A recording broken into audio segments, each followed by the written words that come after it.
유럽 3대 요리하면 이탈리아, 프랑스, 스페인인 거 알지? 전 세계인들이 그 중에서도 가장 좋아하는 스파게티와 피자도 이탈리아 전통 음식이야. 근데 왜 갑자기 우리 가게에 손님이 줄어든 거야? 도대체 사람들을 이해할 수가 없어. 너 혹시 요새는 한류 열풍으로 한식이 대세인 거 아직도 모르니? 아니, 지금 언제 전쟁이 날지도 모르는 가난한 최빈국 한식을 추천하는 거야? 너 정신이 어떻게 된 거 아니야? 이탈리아 요리는 고도로 발달된 조리법과 세련된 맛을 지닌 요리로 전 세계에 널리 알려져 있습니다. 그래서 이탈리아 사람들은 요리에 대한 큰 자부심을 가지고 있다고 하는데요. 하지만 이런 이탈리아 로마에서도 한식의 인기는 나날이 높아지면서 새로운 음식의 트렌드를 주도하고 있다고 합니다. 오늘 소개해드릴 사연은 망해가는 레스토랑을 살리려고 한국을 방문했었던 이탈리아 셰프의 경험담인데요. 이탈리아 요리에 대한 자부심으로 똘똘 뭉쳐 있었던 그는 처음에는 한국에 대한 별다른 기대감이 없었다고 합니다. 그런데 친구의 소개로 가게 된 한 식당에서 그는 큰 충격을 받았다고 하는데요. 과연 그에게는 무슨 일이 있었던 걸까요? 함께 살펴보겠습니다. 이탈리아 남성의 사연입니다. 감동 퍼짐 애청자 여러분. 영상 시작 전 좋아요와 불우이웃을 위해 끝까지 시청 부탁드립니다. 안녕하세요. 저는 이탈리아 로마 출신의 요리사 가브레일입니다. 오늘은 정확히 1년 전 저의 셰프 인생을 180도 바꾼 한 에피소드에 대해 이야기하려고 해요. 이탈리아 로마는 많은 분들이 아시다시피 미식의 도시입니다. 음식의 맛에 있어 누구보다 엄격하고 사람들 또한 수준 높은 입맛을 자랑하죠. 저 또한 맛과 요리에 있어서만큼은 누구보다 진지했고 진심이었습니다. 아주 어릴 적부터 저의 유일한 꿈은 세계 최고의 셰프가 되는 것이었고 한 번도 그 의지와 결단이 흔들린 적도 없었습니다. 요리는 제 인생에 있어 목표이자 사명이라고 할 수 있었죠. 저희 가문은 대대로 요리사 집안이었고 학교 공부를 못하는 것은 용납되어도 요리를 못하는 것은 용납되지 않는 집안이었습니다. 최고의 음식을 요리하여 사람들의 마음에 지워지지 않는 진한 감동을 주는 것. 천상의 맛으로 손님들의 마음을 사로잡고 미슐랭 3스타 레스토랑으로 선정되는 것. 그리고 그 누구도 부정할 수 없는 최고의 맛을 내는 레스토랑을 운영하는 것이 제 인생의 단 한 가지 목표였습니다. 저와 저희 형 야코브는 둘 다 세계 최고의 요리 학교인 르꼬르동 블루를 졸업했습니다. 저는 르꼬르동 블루를 그해 수석으로 졸업했고 졸업 이후에도 요리에 대한 남다른 열정으로 요리에 대한 연구를 단 한순간도 멈추지 않았습니다. 밤을 새워 레시피를 개발하는 것은 제게 즐거움 그 자체였습니다. 한 번도 그 시간이 실증나거나 지치거나 피곤하다고 느껴졌던 적이 없었고 맛에 대한 탐구와 연구의 깊이가 깊어질수록 거기서부터 비롯되는 쾌감 또한 더욱 짙어졌습니다. 맞아요. 저는 한마디로 요리에 미친 인간이었습니다. 인생을 걸었고 요리에 목숨을 걸었습니다. 그리고 그런 제 선택을 단 한순간도 후회하지 않았어요. 로마에서 자신의 이름을 걸고 레스토랑을 운영한다는 것은 많은 셰프들에게 꿈과 같은 일이고 그 꿈을 이룬 저에겐 제가 만든 요리에 대해서만큼은 감히 엄청난 자신감과 자부심이 있었습니다.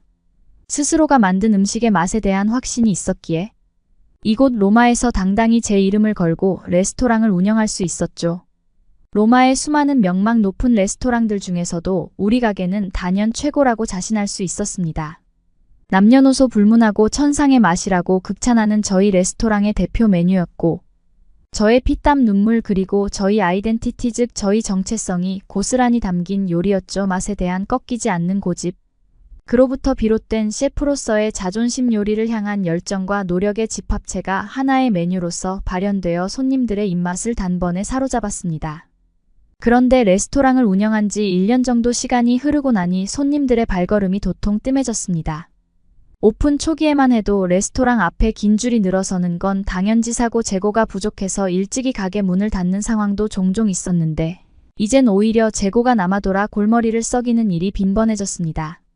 불과 1년 전만 해도 상상조차 할 수 없던 일이었습니다. 제 음식의 맛은 변함이 없는데 시대가 바뀌고 사람들의 입맛이 변한 것인지 저는 도무지 이해할 수가 없었습니다.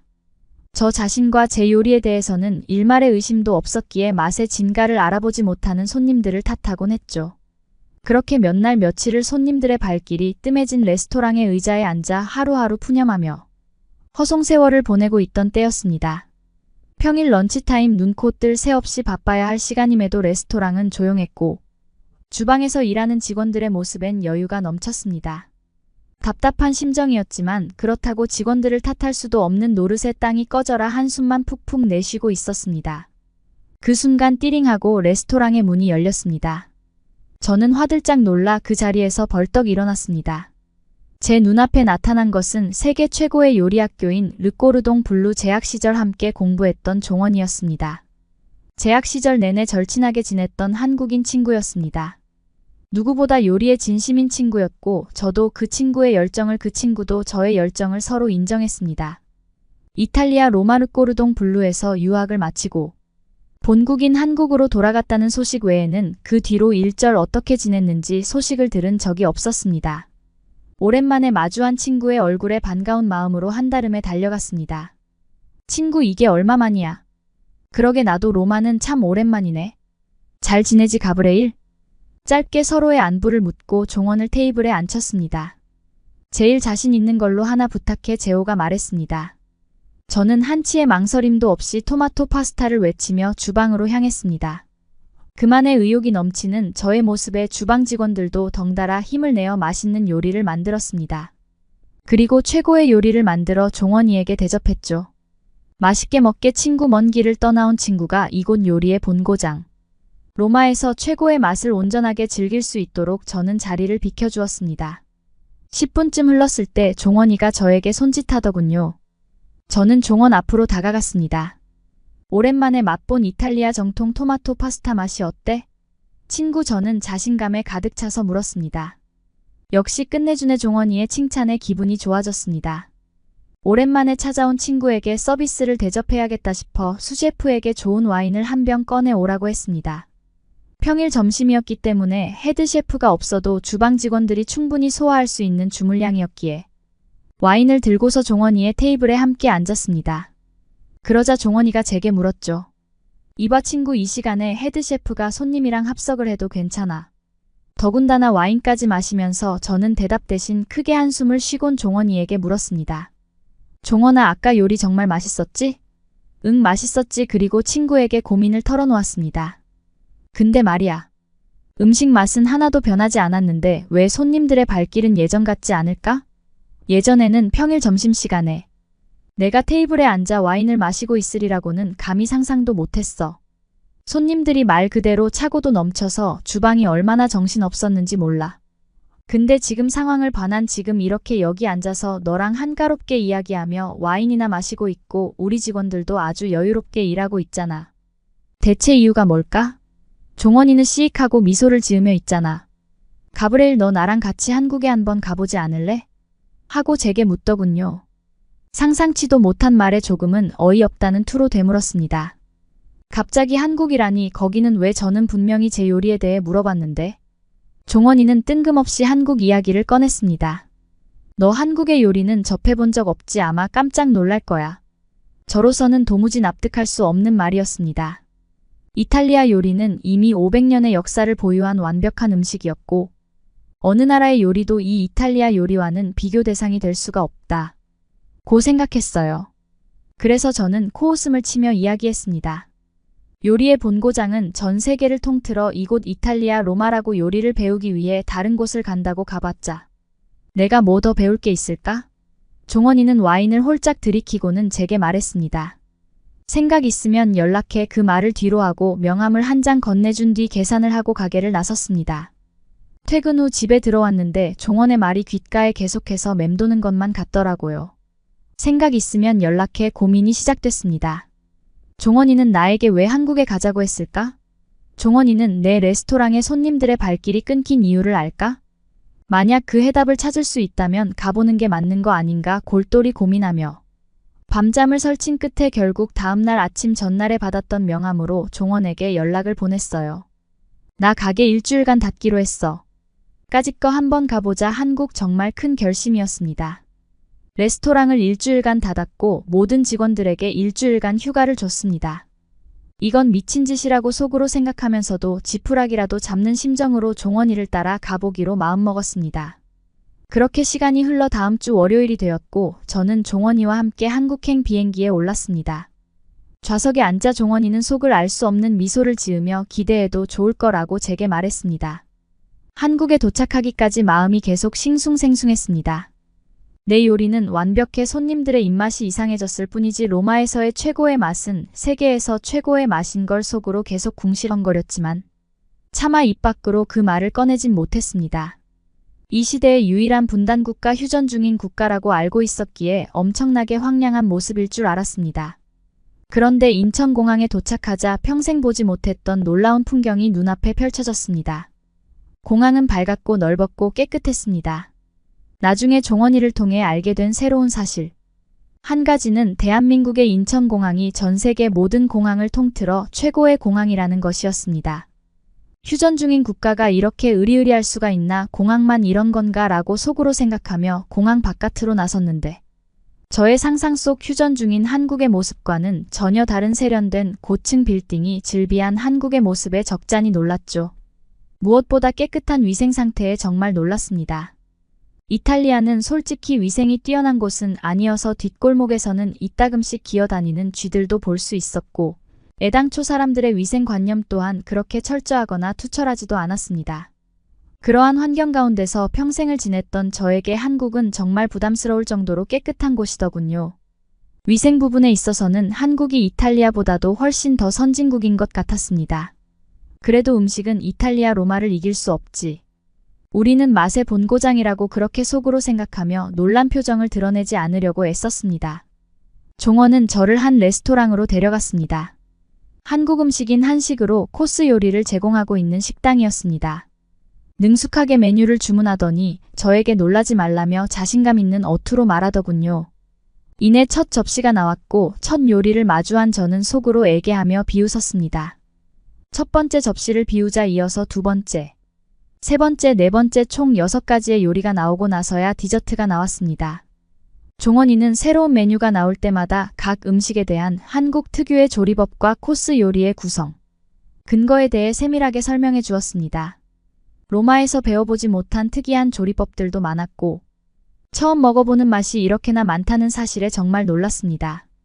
그리고 모든 맛의 궁합과 조합을 고려한 알찬 코스, 구성과 서빙의 타이밍까지 맞추는 직원들의 섬세함에 진심으로 감동을 받았습니다. 놀란 표정을 도저히 감출 수 없었고 종원이는 그런 저를 바라보며 뿌듯한 미소를 지어 보였습니다. 세상에 내가 모르던 맛이 이렇게나 많다니 솔직히 정말 놀랐어. 기대 이상이야. 종원 그렇지 내 말 듣고 오길 잘했지. 내가 아직 요리에 대해 배워야 할 게 너무나도 많구나. 그것이 한국에서의 일주일의 첫날이었습니다. 고마워 종원. 이번 한국 여행은 내게 있어 정말 잊지 못할 경험이 될 거야. 도움이 되었다니 다행이네. 저는 지금까지 갖고 있던 저의 자만을 모두 내려놓고 다시금 요리학교 학생의 마음으로 한국을 누비기로 다짐했습니다. 고급 레스토랑부터 길거리 음식까지 생전 처음 보는 다양한 음식들을 섭렵하며 연구하고 또 연구했습니다. 새로운 식재료와 새로운 조리법 그리고 식당 직원들의 서비스 정신까지 행여 하나라도 놓칠까? 매일 손에 펜과 노트를 들고 다니며 일주일간 한국에 온 식당을 누렸습니다. 그 모든 경험을 노트에 고스란히 담아 다시 이탈리아 로마로 향했고 저는 저의 레스토랑 직원들을 모두 불러 모았습니다. 다들 일주일간 잘 쉬었지. 난 일주일간 한국에서 요리 공부를 하고 왔어. 그리고 이젠 정말 다들 바빠질 각오하는 게 좋을 거야. 저의 가게는 그날을 기점으로 어부터 지까지 엄청난 리뉴얼이 있었고 그 계기로 지금 우리 레스토랑은 명실상부 로마를 대표하는 최고의 레스토랑이 되었습니다. 손님들의 발길이 끊이지 않는 것은 물론이고 기대의 마음을 품고 찾아온 손님들이 기대 이상의 감동을 받고 돌아가는 레스토랑 말이죠. 저와 제 레스토랑의 인생을 바꾼 잊지 못할 경험을 선물한 종원이와 한국에게 감사의 마음을 표합니다. 이번 사연에서 어떤 것을 느끼셨나요? 이탈리아 요리는 프랑스 요리, 스페인 요리와 함께 유럽 요리의 대명사로 통합니다. 유럽의 3대 요리라고 부르기도 하는데요. 그만큼 이탈리아인들은 자국 요리에 큰 자부심을 가지고 있다고 합니다. 다만 가끔은 이 자존심이 너무 세다 못해 부심 수준에 이르러서 다른 나라의 요리를 평가절하하는 일도 가끔 생기곤 하는데요. 하지만 이런 이탈리아인도 우리 한식에 대해서는 트렌드를 주도하는 음식이라며 큰 관심을 나타내고 있습니다. 그 결과 이탈리아 로마에 있는 한식당이 무려 100여 개를 돌파했는데요. 단일 도시로는 유럽에서 가장 많은 숫자입니다. 특히 지난 2년여간 팬데믹의 여파로 폐업이나 휴업을 하는 식당이 속출했던 로마 현지의 상황과는 다르게 오히려 한 식당의 숫자는 그 수가 더 큰 폭으로 늘어났는데요. 세계적인 한류 붐을 타고 이탈리아에서도 한국과 한국 문화에 대한 관심이 상당히 뜨겁다는 사실을 쉽게 알 수 있는 부분입니다. 한편 한식은 퓨전 요리로서도 큰 인기를 얻고 있는데요. 이탈리아에서 한식에 대한 관심이 급증하면서 확장 가능성이 무한한 한식이 다양한 변신을 해나가고 있습니다. 그 결과 다양한 아이디어를 가지고 현지화에 성공해 나가고 있는 모습인데요. 우리의 한식이 이탈리아는 물론이고 세계인들에게도 큰 사랑을 받고 있다고 하니 정말 뿌듯해지는 순간이네요. 그러면 더욱 감동적인 다음 사연으로 넘어가겠습니다.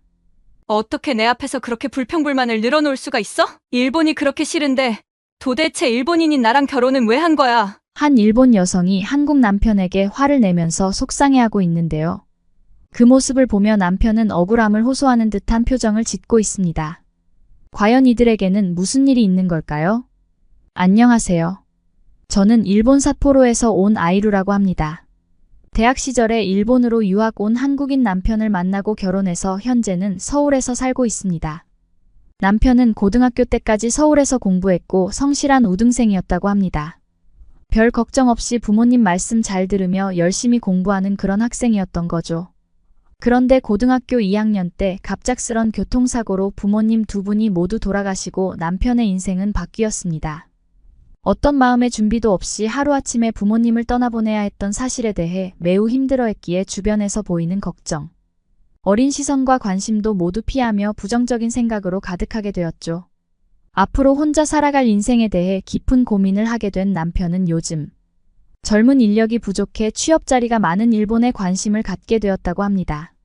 남편은 어려서부터 일본 애니메이션을 좋아해서 독학으로 일본어를 공부하기도 했고 중고등학교 때 일본어를 제2외국어로 공부해서 일본어에도 어느 정도 자신이 있었기에 과감히 일본살이를 선택할 수 있었던 것 같습니다. 남편은 한국에서 검정고시로 고등학교를 졸업하고 일본 삿포로 대학으로 유학을 오게 된 거죠. 반도체 공학을 전공했습니다. 기대에 부풀었던 일본 생활과는 달리 처음에 친구들과 교우 관계를 만드는데 꽤 어려움을 겪었다고 하더군요. 일본인과 마음을 터놓고 한국에서 친구가 되는 것처럼 친한 친구를 만드는 것은 정말 쉽지 않거든요. 일본 사람들은 어느 정도 다른 사람들과 일정 거리를 두고 친절하게 대하는 것이 일반적이기 때문에 다른 사람 일에 관여하는 것도 꺼려하거든요. 심지어 요즘은 친구 사이에도 메신저로만 소통하고 전화번호 교환도 거의 안 하곤 하죠. 그리고 메신저로 대화를 해도 조금 곤란한 대화 내용이거나 솔직한 감정을 드러내야 하는 경우에는 대답을 바로바로 안 하는 경우도 많습니다. 일본 사람들은 남에게 보여지는 시선이 중요하기 때문에 공공장소에서 남에게 피해를 줄까 봐 잘 떠들지도 않고 전화통화도 거의 안 하거든요. 그래서 처음 만난 사람들은 호의적이고 상냥한 태도에 친절하고 매우 따뜻하다고 느낄 수 있지만 조금 더 깊은 관계로 이어지면 오히려 차갑게 느끼는 외국인들이 더 많습니다. 아무튼 남편도 그러한 이유로 친구를 사귀는데 애를 먹고 외로워하고 있었습니다. 그렇게 남편이 생각했던 일본 생활과 다른 것에 많이 실망하고 있을 때 저를 만났습니다. 저는 문학을 전공하는 문학소녀였는데요. 키도 170 정도로 큰 편이고 골격도 꽤 커서 일본에서는 그다지 인기가 없는 여대생이었습니다. 물론 제 남편이니까 제 눈에 그렇게 보이는 걸 수도 있지만 남편은 키도 크고 잘생기고 유머 감각도 좋은 사람입니다. 대학교 1학년 때 같은 교양 강의를 듣다가 옆자리에 앉게 되어 만났는데 저와 같은 조 과제 활동을 하면서 친해지게 되었습니다. 저는 남편의 외모도 멋있고 대화 중간중간 재미있게 말하는 모습에 호감이 느껴졌기에 상냥하게 잘 대해주었고 남편도 저의 큰 키와 외모가 마음에 들었는지 저에게 적극적으로 다가와서 사귀게 되었습니다. 남편은 저를 만나고 나서 교우관계나 문화 차이로 인한 어려움을 극복하고 무사히 일본에서의 유학 생활을 마칠 수 있었습니다. 그리고 졸업 후 취업과 동시에 저희는 결혼을 하게 되었죠. 남편은 일본에서 IT 회사에 취직을 하고 저는 작은 출판사에 다니며 신혼생활을 시작했습니다. 남편은 일본을 좋아했기에 일본으로 온 것도 있었지만 부모님 생각도 많이 나고 한국에서 고아로 보는 시선이 부담스러워서 한국을 떠난 이유도 있었습니다. 그래서 일본에서 생활하면서 한국과는 다른 일본의 생활 방식의 불편함을 토로하는 일이 많았습니다. 남의 일에는 전혀 관여하지 않는 문화가 어떨 때는 편하지만 남편의 회사 생활에서는 매우 불편함으로 다가왔고, 일본의 은행이나 관공서의 일처리가 늦는 것이나 일본 겨울의 난방 방식이나 비싼 공공물가에 대해 한국과 비교하며 불만을 말할 때가 많았습니다. 저에게는 모국이고 저는 일본에서만 살아왔기에 처음에는 일본이 그렇구나 하면서 신기하기도 하고 재밌게 받아들였었는데요. 시간이 지나도 나아지지 않고 오히려 점점 불평불만이 많아지니까 저도 불쾌해졌습니다. 예전에 한국 사람들이 일제시대 피해 때문에 무작정 일본을 싫어하는 기질이 있다고 들었었는데 남편한테도 그런 사고방식이 있나 보다라고 생각하기도 했었죠. 그래서 가끔은 일본을 저렇게 싫어하는데 일본인인 나를 왜 만나서 결혼한 걸까라는 생각도 들었습니다. 남편도 일본에 처음 왔을 때는 일본 애니메이션의 영향으로 일본에 대해 좋은 인상을 많이 가지고 있었지만 일본 문화를 하나씩 경험하면서 자신의 모국인 한국에서의 생활과 비교가 되고 애니메이션과는 다른 현실을 외국인의 관점에서 접하다 보니 불만이 쌓여가는 것이었죠. 우리 둘의 관계가 이런 문화적 차이로 감정의 골이 깊어지니까 저도 굉장히 힘들었습니다. 서로 힘들었죠. 급기야 남편은 언젠가부터 한국으로 가서 살고 싶다고 말했거든요. 저는 한 번도 생각해 본 적이 없는 일이었기에 대꾸도 안 하고 그 부분에 대해서는 대화를 피하곤 했습니다. 한국이 얼마나 다르길래 매번 저러는지 몰라도 아내가 일본인인데 일본에 대해 저렇게 불평하는 모습에 저는 반감이 생겼으니까요. 그러던 어느 날 남편이 한국의 대기업에서 스카우트 제의가 들어왔다고 저에게 같이 한국 가서 살아보면 어떻겠냐고 제안하는 거예요. 대우도 일본에서 받는 것보다 좋고 한국은 일본보다 공공물가도 저렴하니 분명 살기 좋을 거라고 저를 설득했죠. 더구나 한국 회사에서 저희가 살 집도 아파트로 마련해 준다고 하더군요. 사실 남편은 대학 때부터 성적도 좋았고 일본 회사에서도 꽤 실력을 인정받고 있는 사람이었거든요. 하지만 저는 덜컥 겁이 났습니다. 한국어도 서투르고 한국 문화도 잘 몰랐기에 한국에서 사는 것에 대해 두려운 마음이 컸기 때문이죠. 다니는 출판사 일이 딱히 저에게 잘 맞지는 않아서 직장은 그만둘 생각이었지만 그래도 제 직장도 있었기에 선뜻 내키지는 않았습니다.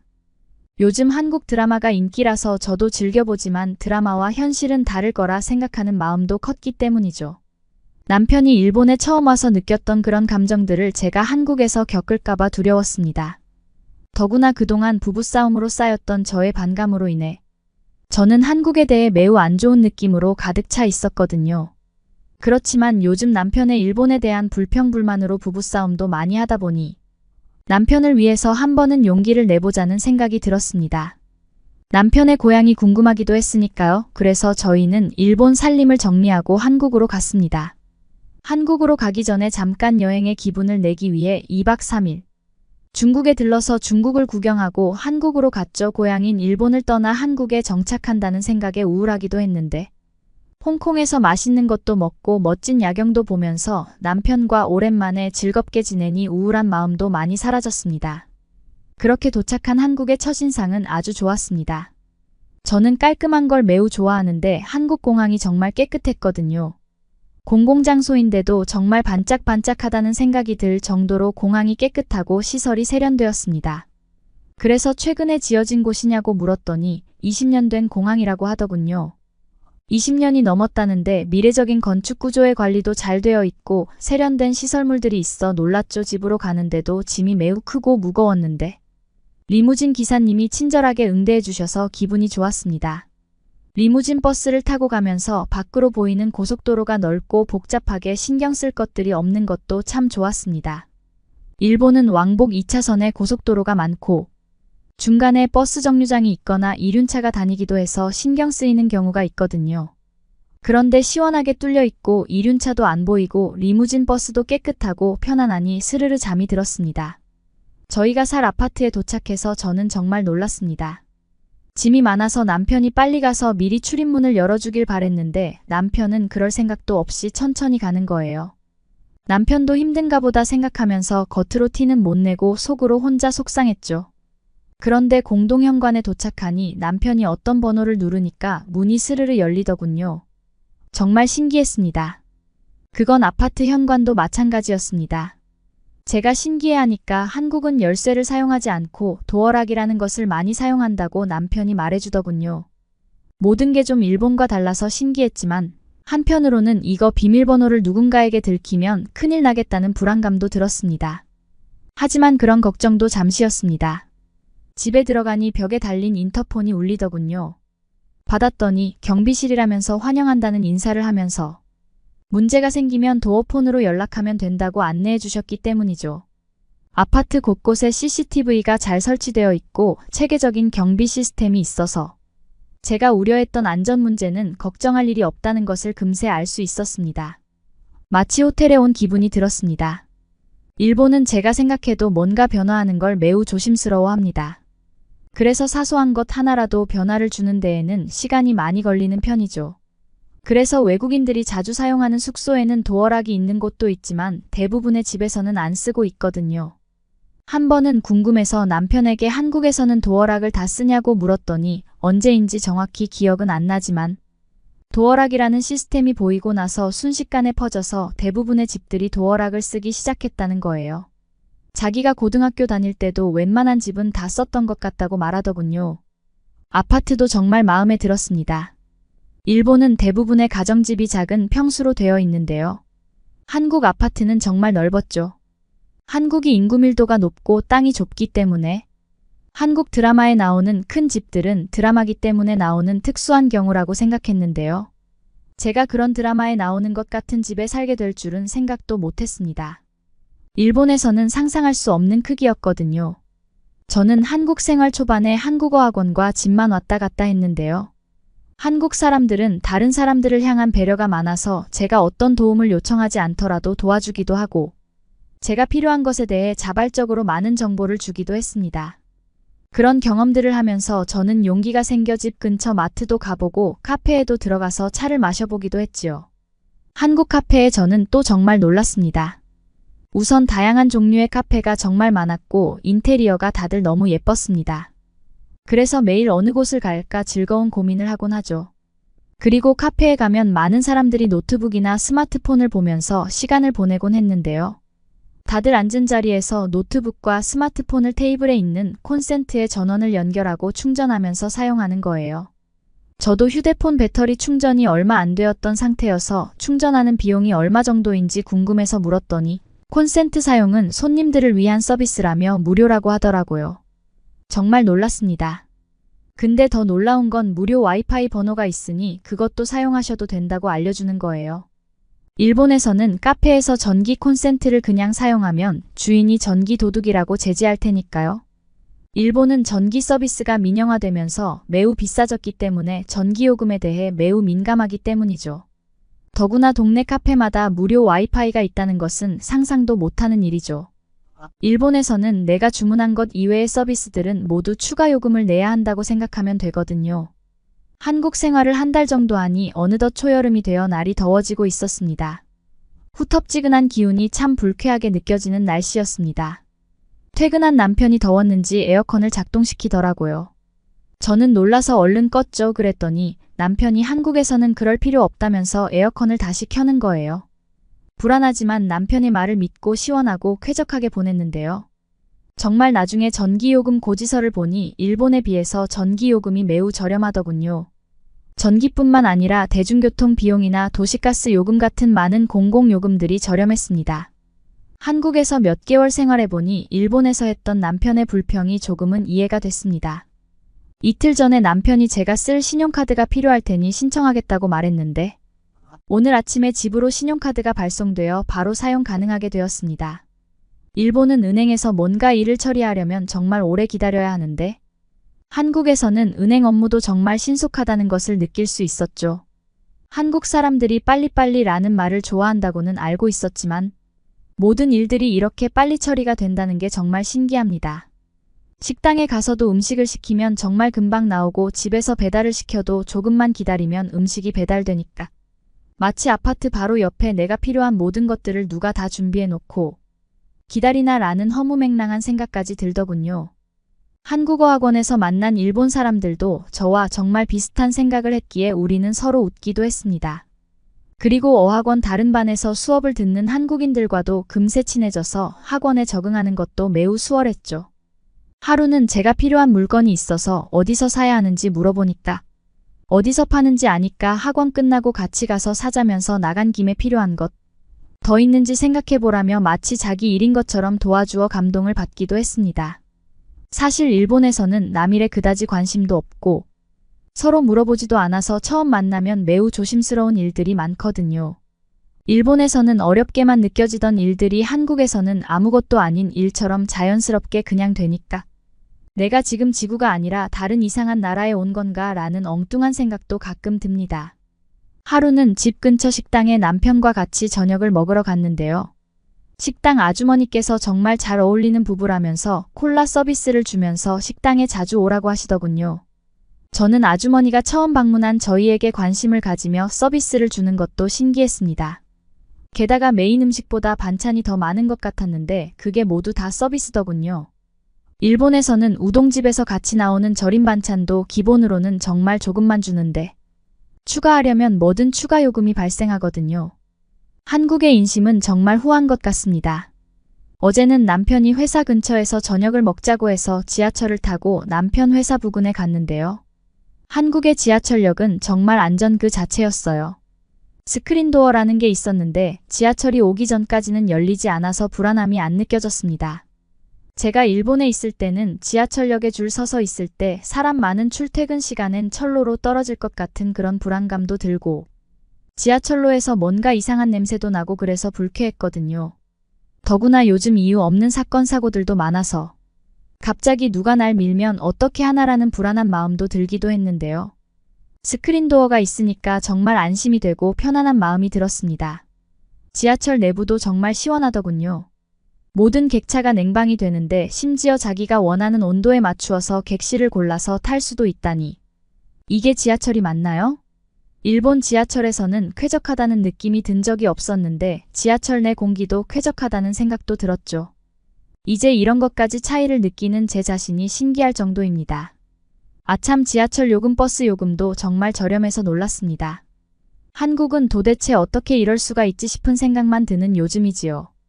한국에 조금씩 적응하다 보니 어느덧 겨울이 되었습니다. 저도 어느 정도 한국말도 자연스럽게 할 수 있게 되어 한국 생활이 편안하게 느껴집니다. 요즘은 종종 내가 다시 일본으로 가서 살 수 있을까? 라는 생각을 하는데요. 아니요. 저는 절대 일본에서 다시 못 살 것 같아요. 한국에서의 삶은 일본과는 비교가 되지 않을 정도로 편리하고 쾌적하고 좋습니다. 아직 저희 부모님께서는 한국에 와 본 적이 없는데요. 이번 겨울이 가기 전에 삿포로에 계신 저희 부모님을 저희 집에 초대하려고 합니다. 겨울의 한국 실내 생활은 정말 환상적이거든요. 실내 바닥이 따뜻하다 보니 맨발로 집에서 다녀도 되고 따뜻한 바닥에서 자면 감기 기운도 자연스럽게 사라지더라고요. 일본의 집들은 추워서 반란로 털신 등 여러 가지 겨울용품을 구비해야 하는데 한국에서는 그런 게 하나도 필요 없으니 부모님께 이번 겨울 한국의 따뜻함을 전하고 싶은 마음이 굴뚝 같습니다. 저희 부모님도 정말 좋아하실 것 같아요. 앞으로 저의 한국 생활이 점점 기대되고 있는 요즘인데요. 저의 한국 생활 이야기 종종 이곳에 남기겠습니다. 유용한 정보 있으면 댓글로 알려주세요. 오늘 아이루 씨의 사연을 들으니 지리적으로는 가깝지만 일본과 우리나라는 정말 많은 것들이 다르고 우리나라에서의 생활이 정말 편하다는 것을 다시 한번 생각하게 됩니다. 그러면 더욱 재미있는 다음 사연으로 넘어가겠습니다. 안녕하세요. 저는 미국 북동부 지역에 위치한 아이비리그에서도 가장 유서 깊은 대학인 프린스턴에 재학 중인 제시카입니다.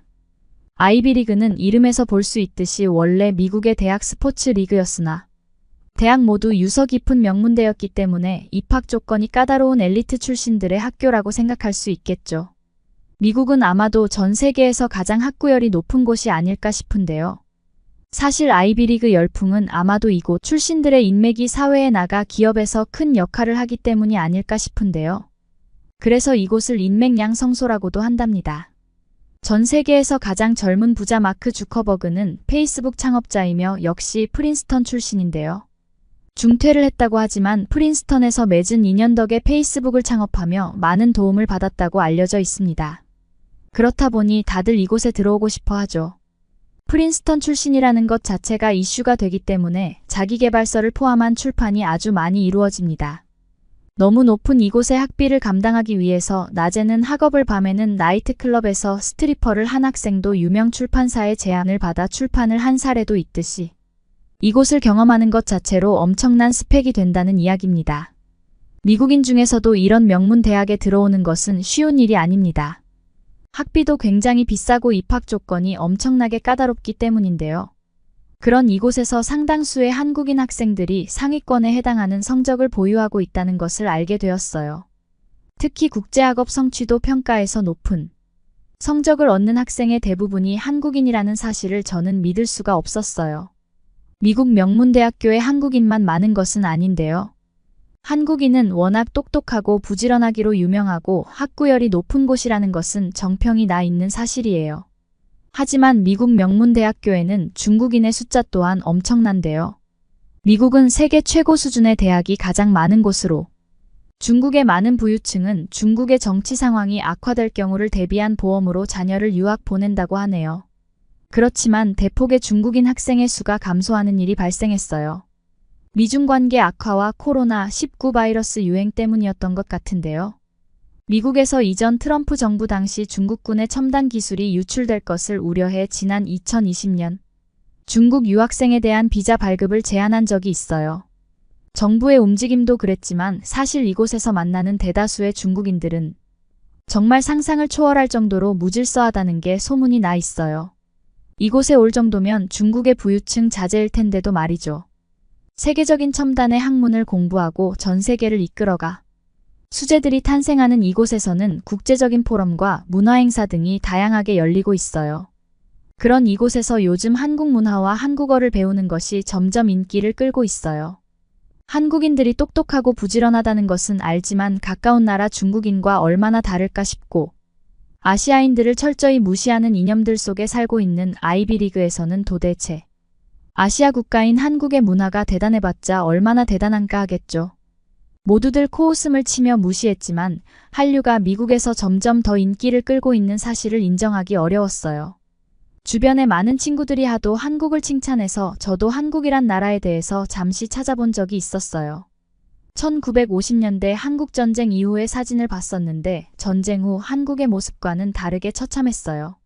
최근에 한국의 모습을 보면서 한국의 놀라운 경제적 성장에 감탄했지만 불과 70년 정도밖에 안 되는 짧은 시간 동안 발전해봤자 얼마나 발전이 되었겠어요. 이런 생각이 강했죠. 오히려 예전에 한국의 모습이 더 기억이 남아서 한국은 후진국이 분명할 것이라는 생각을 했던 것 같아요. 중국인들의 무질서한 국민성과 별반 다르지 않을 거라 생각하는 게 저를 포함한 대다수일 거예요. 한류가 미국 전역에서 퍼지는 것보다 한국인 유학생들이 전 세계 많은 학생들보다 상위권에 위치한다는 게 제게는 더욱 놀라웠고 어떻게 그럴 수 있는지 궁금했죠. 저는 한국인 학생들이 너무 궁금해서 잠을 이루지 못했고 한국인 학생들이 주로 활동하는 프린스턴 대학교 한국학회 동아리에 가입하고 말았죠. 제가 가입한 한국학회 동아리는 많은 한국 학생들과 한국 문화에 관심 있는 전 세계 여러 학생들이 있었어요. 동아리에서는 한국의 주요 문화를 소개하는 다양한 행사를 주최했고 한국의 설날, 추석 등 전통적인 명절을 기념하는 이벤트 행사와 한복 입기, 전통놀이, 한국 음식 만들기 등 여러 체험을 할 수 있었고 이미 한국에 관심 있는 많은 유학생들이 가입해서 여러 국적의 학생들이 한국 문화를 체험하고 배우더라고요. 저는 솔직히 한국에는 관심이 없었기 때문에 동아리에 가입해서 한국인 유학생들을 유심히 살펴보았는데 알게 되고 나니 정말 놀라운 부분이 많았습니다. 어떻게 그렇게 작고 전쟁을 경험한 지 불과 70년밖에 되지 않은 나라에서 이렇게 문화적으로 전 세계를 선도하는지 놀랍기도 했어요. 요즘 이곳에서도 넷플릭스는 한국 드라마가 거의 상위권을 차지해요. 모르는 사람이 없을 정도이고 따라하고 흉내내고 하는 것이 폭발적이에요. 한국 음식을 먹어보고 방송하는 유튜버들도 많고요. 한국의 자연스러운 메이크업이 특히나 인기여서 한국의 화장법을 소개하는 유튜버도 구독자가 엄청 높아요. 영화, 드라마, 음식, 뷰티, 음악, 사회 전반에 어쩜 1위. 그 작은 나라의 문화가 선도를 하며 이끄는지 놀랍다고 하는 사람이 정말 많아요. 그 특징을 이 동아리에서 찾아볼 수 있었는데요. 한국인들에게 다른 나라 사람에게는 발견하지 못하는 놀라운 점을 발견하게 되었어요. 한국 유학생들은 항상 무언가를 할 때 개인보다는 집단으로 움직이더라고요. 게다가 한국 유학생들은 굉장히 부지런한데 동아리 모임 때도 가장 빠르게 와서 모임을 준비했고 모임이 끝나고 항상 늦게까지 남아서 뒷정리를 했어요. 그렇게 동아리 활동을 하고 있는데 사건이 일어났어요. 한국 문화와 역사 전통의 다양한 모습을 전시하는 행사를 준비하고 있었어요. 행사를 크게 기획했기 때문에 오래전부터 많은 학생들이 준비를 했고 저도 행사를 도우며 옆에서 지켜봤죠. 아무래도 고국의 문화를 소개하는 것이기 때문에 한국 학생들은 학업과 병행하며 많은 시간을 준비하는 모습을 제가 잘 알고 있어요. 한국 유학생들은 굉장히 무언가를 알리겠다는 굳은 결심이 보였고 모두가 내색하지 않고 많은 사람들에게 한국을 알릴 수 있다면서 웃으며 열심히 행사 준비를 하더라고요. 그렇게 행사 준비 마무리 단계였는데 갑자기 한국 전통가옥의 사진을 담당하던 한국인 친구가 전시할 사진의 상당수를 분실했다는 말을 하더라고요. 많은 친구들이 경악을 하며 그 친구를 쳐다보았고 사진을 분실한 한국 유학생은 눈물이 그렁그렁한 채 안절부절 못하고 있었어요. 당연히 그럴 수밖에 없는 게 행사까지 단 이틀밖에 남지 않아서 모두들 이번 전시를 포기해야 하나 깊은 고민에 빠졌어요. 한국의 문화와 전통에 대해 설명하는데 전통가옥의 사진을 전시하지 못한다는 게 말이 안 되니까 말이죠. 완전히 망한 전시다 생각하고 있었을 때 하지만 놀라운 일이 벌어졌어요. 사진을 분실했다는 순간 많은 한국 학생들은 그 학생을 비난하지 않고 휴대폰을 꺼내 들었고 한국에 거주하고 있는 가족 친구들에게 연락하기 시작했어요. 세상에 불과 몇 시간 만에 스마트폰이 아닌 카메라로 찍은 높은 화소의 가옥 사진 파일을 10장 넘게 받을 수 있었어요. 그 모습에 놀란 것도 잠시 다행히 사진을 받았지만 문제는 하나 더 남아 있었어요. 몇 군데 사진관을 방문했는데 대량의 사진을 인화하면 최소 일주일 이상의 시간이 소요된다고 말했죠. 한국 친구들은 포기하지 않고 각자 분량을 나눠서 뛰어다니며 소량의 사진을 빠르게 인화할 수 있는 곳을 찾아다녔고 아슬아슬했지만 성공적인 전시회를 마칠 수 있었답니다. 그 모습을 지켜보면서 제가 놀랬던 이유는 만약 미국인들 사이에서 개인의 실수로 문제가 생겼다면 비난하고 그냥 그대로 끝내버리고 말았을 거예요. 다른 사람의 실수를 이렇게 덮어주거나 내 일처럼 노력하지 않죠. 이건 그냥 문화의 차이라고 생각합니다. 그런데 어떻게 딱 저렇게 한국인들은 아무도 비난하지 않고 모두가 한마음으로 돕고 협력하려고 하는지 그 모습을 바라보고 있는데 참 흥미로웠어요. 오히려 괜찮다며 위로하는 친구도 보였죠. 한 사람의 실수로 많은 학생들이 이틀간 잠도 제대로 안 자고 일사불란하게 움직였고 성공적으로 행사를 마쳤을 때 다 같이 축하하는 모습을 보며 저는 굉장히 감동을 받았던 것 같아요.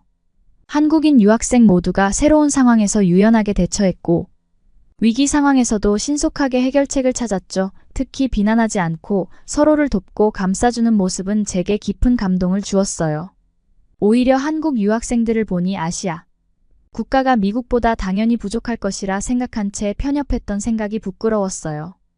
그 사건 이후로 저는 한국이라는 나라에 관심을 가지게 되었고 한국 유학생들과 교류하며 한국이라는 나라가 세계 경제 강국이 될 수밖에 없다는 것을 인정하게 되었어요.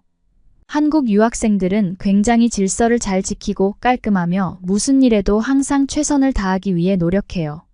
길거리에 쓰레기를 버리지 않고 남을 배려하고 존중하려고 노력하죠. 이는 한국인 유학생뿐만 아니라 많은 한국인들이 비슷한 것 같아요. 우리 학교에는 매년 봄에 아이비리그 문학 페스티벌이 열리는데요.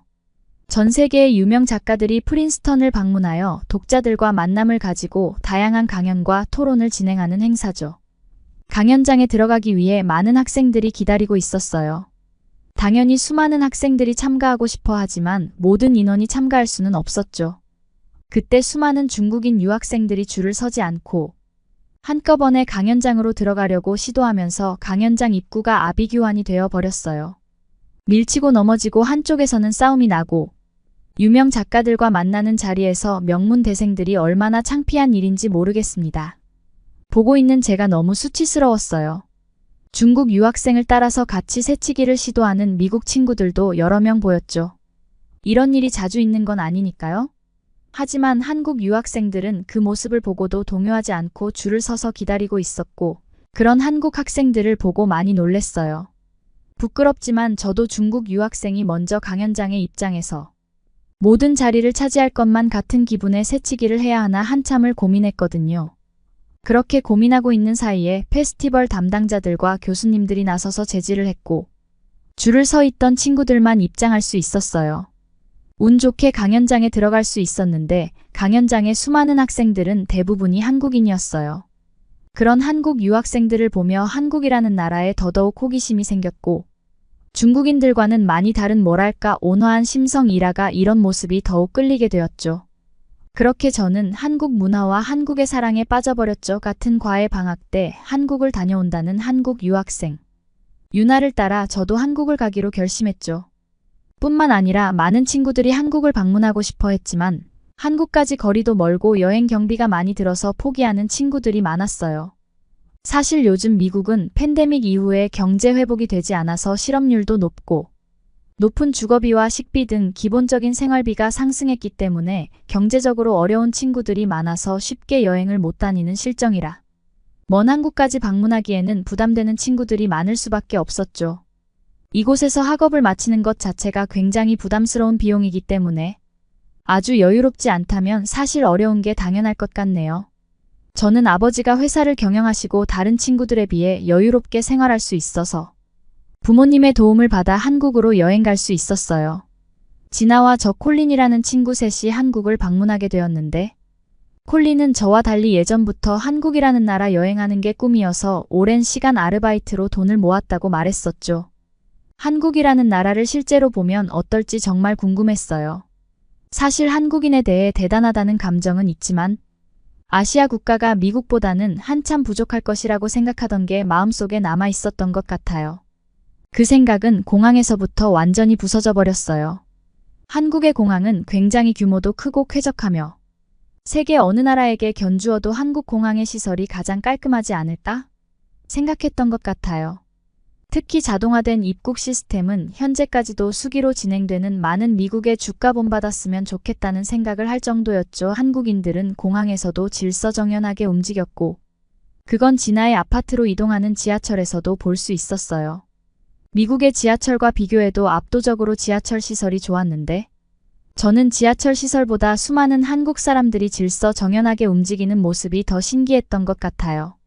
사실 미국 지하철은 시설이 문제가 아니라 지하철에서 소변을 보는 사람과 노숙자들이 있어 찌린내가 나는데, 아마 뉴욕의 지하철을 경험해 보신 분은 제가 어떤 이야기 하는지 잘 아실 거예요. 뉴욕은 지하철이 얼마나 더럽고 오래되었는지 미국이 경제 강대국이라고 말하는 것도 사실 부끄럽네요. 한국의 지하철을 보니 미국과는 비교가 되지 않을 정도의 최첨만역이 있는데 한국에서는 바닥에 쓰레기 하나 보이지 않더라고요. 미국에서도 한국 유학생들의 시민의식과 배려하는 모습이 신기했는데, 한국이란 나라에서 많은 한국인들을 보니 기본적으로 한국인들은 남을 배려하는 문화가 있다는 것을 알게 된 것 같아요. 유나의 집은 서울의 양천구라고 하는 곳에 위치한 아파트라고 말했는데, 저는 유나 부모님이 아파트에 산다고 말해서 그렇게 잘 사는 친구는 아니구나 생각했는데, 유나의 부모님이 살고 계신 아파트 입구에 들어서자마자 저와 친구는 입을 다물지 못하고 경악을 하고 말았어요. 미국은 정원을 가꾸는 것을 좋아해요. 초록색이 없는 건물은 찾아볼 수 없죠. 주말이면 정원의 잔디를 깎고 꽃과 나무를 관리하는 것을 큰 즐거움으로 여기죠. 그래서 미국에서는 정원이 있는 단독주택을 선호하고 공동주택인 아파트에 사는 사람들은 가정 형편이 어려운 경우가 많아요. 당연히 미국의 아파트는 건물만 있고 정원이나 꽃과 나무는 찾아보기가 힘들죠. 그런데 진화의 아파트 입구에는 커다란 나무들이 가득하고 숲속 산책길을 걷는 것처럼 아름다운 조경으로 꾸며져 있었어요. 초록초록한 정원뿐 아니라 아파트에서 많은 아이들이 자유롭게 뛰어놀고 있었는데 평화로워 보이는 모습이 아름다웠어요. 아파트가 아니라 잘 정비된 공원을 놀러 온 것 같다는 느낌을 받았던 것 같아요. 저와 친구는 한국의 아파트는 굉장하다고 연신 칭찬을 하며 집으로 들어갔죠. 유나의 아파트에 엘리베이터 타니 믿을 수 없을 정도로 빠르고 쾌적했어요. 유나를 따라 집 안으로 들어간 순간 친구는 탄성을 내지르고 말았어요. 유나의 어머니가 집에 계셔서 친구의 모습이 살짝 부끄러웠지만 저도 진아의 어머니가 계시지 않았다면 친구처럼 탄성을 질렀을 거예요. 왜냐하면 정말 이곳은 믿을 수 없는 풍경이었어요. 아파트 입구부터도 놀라움의 연속이었지만 집 안은 마치 호텔 같았고 탁 트인 전망으로 한강의 물줄기가 집 안으로 들어오듯이 쏟아지는 형태로 보이더라고요. 저는 한강의 모습이 너무 아름다워 진아에게 물어봤어요. 한국의 아파트 전경은 대부분 이런 거냐고. 미국은 공동주택의 경우 이렇게 고급 주거 공간은 없을 거라고 말이죠. 어쩜 한강의 모습을 이리도 아름답게 바라볼 수 있는지 저희는 창가에 앉아 너클 놓고 있었어요. 이곳은 정말 아름다운 포토존이었어요. 유나는 한국은 땅이 좁아서 이렇게 아파트 형식을 많이 선호한다고 말이죠. 그러면서 이런 정도의 아파트의 모습은 요즘 거의 많이 볼 수 있지만 이 한강뷰는 정말 독보적인 거라고 하더라고요. 보통 강남과 강북에서 한강을 둘러싸고 많은 주거 공간이 있는데 이곳 유나의 아파트는 특이하게도 한강이 쏟아져 들어오는 듯한 뷰를 자랑한다고 하네요. 그러면서 얼마나 유명 연예인들이 이곳에 살고 있는지 알려주었는데 미국인인 저도 알 수 있는 유명인들이 많이 있었어요. 유나의 어머니는 유나와 우리에게 식사를 대접한다면서 음식을 만들고 계셨고 저와 친구는 조심스레 진아의 안내를 받아 집안을 구경하기 시작했어요. 유나의 어머니께서는 미술의 조예가 깊다고 하셔서인지 집안 곳곳에 미술 장식품과 조형물이 많이 있었어요.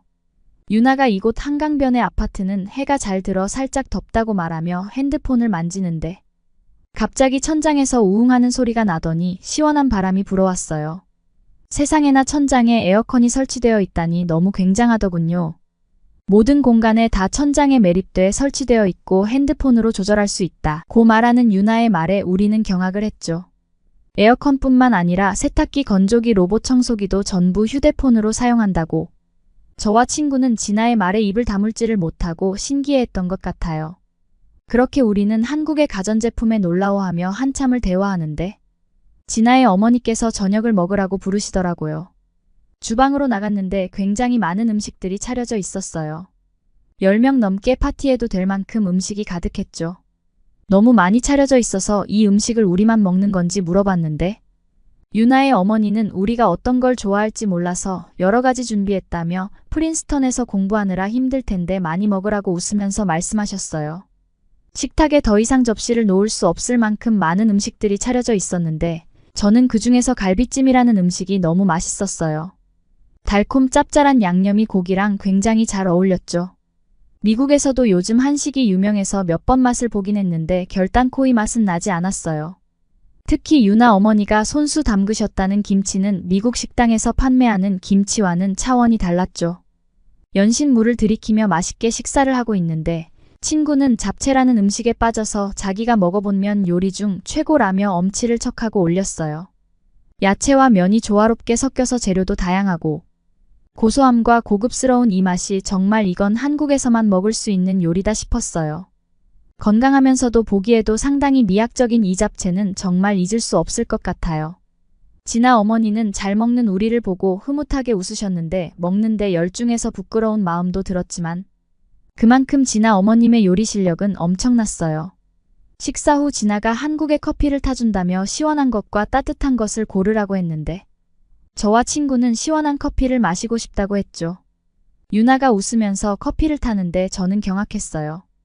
냉동고를 열어서 얼음을 꺼내는 게 아니라 냉장고에 컵을 대니 얼음이 나오더라고요. 너무 신기해서 진아에게 물어보니 냉장고 기능 중 하나라고 말하는데 진아의 집은 모든 게 최첨단 미래 도시에서 온 것만 같고 묘한 기분이 들었던 것 같아요. 식사 후에 진아가 산책하자며 나가자고 하는데 밖으로 나가기 직전에 버튼을 누르니 엘리베이터가 우리 층까지 미리 와서 기다리고 있었어요. 너무 신기한 나머지 한국의 아파트는 모두 이런 최첨단 시설들이 있는지 유나에게 물어봤는데 유나는 아주 오래전에 지어진 아파트를 제외하면 다들 비슷할 것이라고 말했어요. 유나의 말에 저는 한국의 아파트 같은 주거 공간에서 살고 싶다라는 생각이 들었던 것 같아요. 그렇게 유나를 따라 산책을 하는데 진아가 아파트 단지 밖으로 나가더라고요. 주변에 많은 상가들도 불이 켜져 있고 한국의 밤은 굉장히 밝았지만 밤 8시가 넘었고 해가 졌기 때문에 조금은 걱정되는 마음에 유나에게 어디를 가냐고 물어보았어요. 유나는 웃으며 멋진 야경을 보여줄 테니 걱정하지 말고 따라오라고 말했죠. 그렇게 유나를 따라 10분 15분 걸었는데 세상에 평생 잊혀지지 못할 장면을 보고 말았어. 유나는 우리를 한강이라는 곳으로 데려갔는데 늦은 시간에도 많은 사람들이 한강공원에서 산책하고 있었고 한강에서 보이는 조명과 수많은 건물들이 너무나도 아름답더라고요. 유나는 좀 더 걸어가야 한다며 우리를 데려갔고 그렇게 유나를 따라 반포대교라는 곳으로 갔는데 해가 진 밤에도 수많은 인파가 앉아 있었어요. 해가 졌는데도 사람이 굉장히 많아서 놀랬는데 반포대교에서 야경을 바라보는데 아까 진아의 집에서 봤던 한강을 이렇게 가깝게 보니 정말 너무 아름답다는 생각이 들더라고요.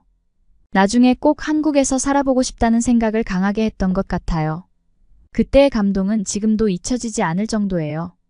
그렇게 늦은 밤까지 반포대교에서 성수동 아트리에까지 산책하는데 독특한 분위기의 카페들이 너무 많아 계속 감탄했던 것 같아요.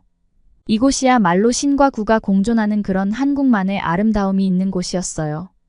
첫날만 진아의 집에서 머물고 둘째 날부터는 숙소를 잡았기 때문에 우리는 이른 아침부터 나갈 준비를 했죠. 유나는 아침을 먹고 가라고 말했는데 유나의 부모님도 출근 준비를 하시느라 바쁘신데 민폐라고 생각해서 고맙지만 괜찮다고 거절했어요. 유나는 그러지 말고 아침을 먹자면서 저와 친구 손을 끌고 밖으로 나가더라고요. 당연히 집에서 아침 식사를 하자는 건 줄 알았어서 살짝 당황한 채 유나를 따라갔는데 진아가 데려간 곳은 놀랍게도 아파트 안에 있는 조식당이었어요. 유나 부모님은 아침에 출근 준비로 바쁘셔서 가볍게 토스트와 커피 정도만 드셔서 예전에 학교 다닐 때 종종 와서 먹었던 곳이라며 아파트 조식당을 소개했죠. 아파트에서 아침 식사가 나온다니 정말 굉장했어요. 조식은 간편식으로 나왔는데 아침 식사로 부담 없이 식사하기 좋았던 것 같아요. 식사를 하고 산책 겸 아파트 단지를 이곳저곳 돌아다녔는데 한국의 아파트는 없는 게 없었어요. 헬스장, 사우나, 수영장, 골프장, 독서실과 카페까지 있었죠. 아마 이런 곳에서 산다면 외출하지 않고 아파트에서만 지내도 될 정도로 훌륭해 보였죠. 우리는 유나의 아파트가 굉장하다 계속해서 칭찬했는데 유나는 머쓱한 표정으로 요즘 생기는 신축 아파트는 영화관도 있고 루프탑 수영장이 있는 아파트도 있다며 더 좋은 아파트도 많다고 말했죠.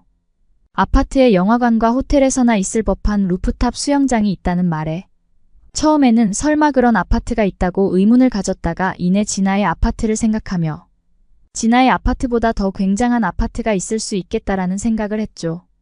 저와 친구는 예약해놓은 숙소로 이동을 했고 친구가 한국 오기 전에 꼭 방문하겠다고 적어놓은 곳들을 둘이 관광했어요. 유나는 본인이 관광시켜주겠다고 했지만 오랜만에 집에 돌아온 거니 못 본 친구들도 만나고 가족들과 좋은 시간 보내라고 말하며 정말 고맙다고 말하고 거절했어요. 친구가 계획한 인사동 광장시장, 경복궁, 명동, 북촌, 한옥마을, 남산타워, 이태원, 홍대, 롯데월드타워를 방문했고 친구가 코엑스 한국의 박물관 더 가야 한다고 했지만 일정이 빡빡해서 아쉬웠지만 더 이상 볼 수 없었죠. 여러 관광지를 둘러보았지만 더 머물며 한국의 많은 것을 보고 싶다는 마음이 가득한 채로 미국에 돌아왔어요. 한국은 정말 아름다운 나라인데 미국이 아시아 국가보다 월등하다고 생각한 제가 부끄러웠어요. 제가 방문한 한국은 미국 국가들보다 더 발전된 나라였어요. 한국에 다시 와서 이번에 못 본 관광지들과 한국의 다양한 도시를 관광하고 싶고 기회가 된다면 한국의 아파트에서 꼭 한번 살아보고 싶어요. 그리고 지금 이 사연을 메일로 보내면서도 갈비찜과 잡채가 정말 생각나네요. 이런 음식을 다시 한번 먹어보고 싶은데 저는 또 다행히 한국 음식이 입에 잘 맞아서 매운 것도 어렵지 않게 먹어요. 이곳에서 얼마 전에 어렵게 불닭볶음면도 구해서 먹어봤는데 정말 맛있더라고요. 유나 어머님께서 챙겨주신 한국의 장아찌와 된장까지 모두 소중하게 여기며 여기서 한국을 좋아하는 친구들에게 보여주며 같이 나누고 있어요. 제가 한국에 다시 가게 된다면 당연히 서울에 머물며 몇 개월 정도 한국의 곳곳을 여행하고 싶지만 또 어떤 곳을 가보면 좋을지 그리고 제가 한국 음식 중에 먹으면 정말 반할 것 같은 음식이 있다면 댓글로 알려주시면 좋을 것 같습니다. 제 긴 사연 들어주셔서 감사합니다. 지금까지 제시카님의 사연이었습니다. 미국에서 많은 한국인 학생들의 성적이 상위권이고 해외에서 한국인들끼리 서로 도우며 배려한다는 말을 들으니 자랑스럽다는 생각이 드네요. 제시카리 님도 한국에서 즐거운 추억 남기셔서 기쁘네요. 다음번에 한국에 오시면 못 가본 곳도 꼭 가보시고 한국에 아름다운 여행지가 많으니 시간 내서 둘러보시길 바랍니다. 그리고 저는 제시카님이 한국 음식에 거부감이 없다고 하시니 다음에 오시면 꼭 삼겹살과 떡볶이도 드셔보시는 걸 추천드립니다. 여러분은 어떻게 보셨나요? 응원과 격려의 한마디씩을 댓글로 남겨주시기 바랍니다. 사연자분들에게 전달해 드리겠습니다. 실제 사연 제보를 받고 있습니다. 채택되신 분께는 작은 선물도 보내드리고 있습니다. 저희의 사연이 여러분의 하루에 작은 힘이 될 수 있었으면 좋겠습니다. 감동적인 사연을 주변 분들과 이야기 나눠보세요.